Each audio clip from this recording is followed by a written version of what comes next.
राष्ट्रप्रथम त्यानंतर पक्ष या भूमिकेत काम करणारा आणि समर्पित भावनेतून काम करणारा कार्यकर्ता असतो। अनेक कार्यकर्त्यांना खरं तर उमेदवारी न मिळाल्यामुळे वर्षानुवर्ष काम करत असतात, त्यामुळे थोडीशी नाराजगी असते।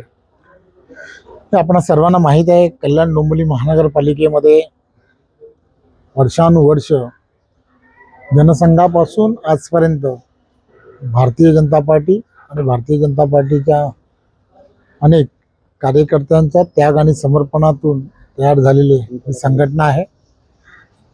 विश्व हिंदू परिषद आणि त्याचबरोबर बजरंग दलाच्या कडवट अशा हिंदुत्ववादी विचाराच्या असणाऱ्या कार्यकर्त्या, त्याचबरोबर भारतीय जनता पार्टीच्या त्या जिल्ह्याचे अध्यक्ष सौ रेखा राजन चौधरी या आणि त्याचबरोबर डोंबिवली शहरामध्ये संघाचं घर म्हणून ओळखलं जाणारं नवरे कुटुंब आणि त्या कुटुंबातील असणाऱ्या सौ आशावरी नवरेताई या अशा दोन जणी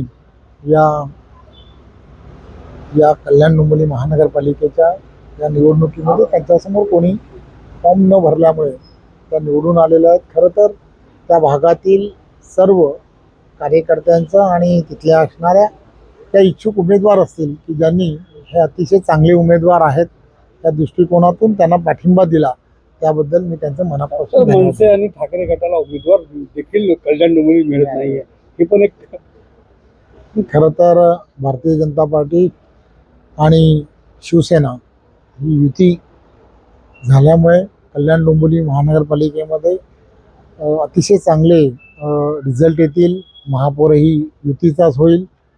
यामुळे बऱ्याच ठिकाणी कार्यकर्त्यांनी, विविध पक्षातील कार्यकर्त्यांनी सुद्धा थोडासा सपोर्ट्स हा महायुतीला देण्याचं ठरवलं आहे।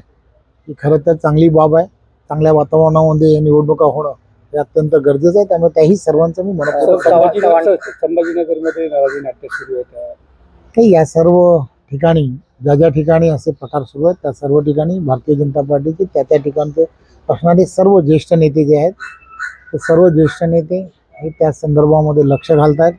खरं तर कार्यकर्त्यांच्या निवडणुका आहेत। अनेक कार्यकर्त्यांना खरं तर उमेदवारी न मिळाल्यामुळे वर्षानुवर्ष काम करत असतात, त्यामुळे थोडीशी नाराजगी असते। परंतु भारतीय जनता पार्टीचा कार्यकर्ता हा राष्ट्रप्रथम त्यानंतर पक्ष या भूमिकेत काम करणारा आणि समर्पित भावनेतून काम करणारा कार्यकर्ता असतो। त्यामुळे आमच्या सर्व कार्यकर्त्यांची आम्ही नक्कीच समजूत घालू आणि पुढे आम्हाला जे काम महाराष्ट्राच्या विकासाच्या दृष्टिकोनातून पुढे न्यायचं आहे देवेंद्रजींच्या नेतृत्वात, त्यामध्ये आम्हाला यश आहे।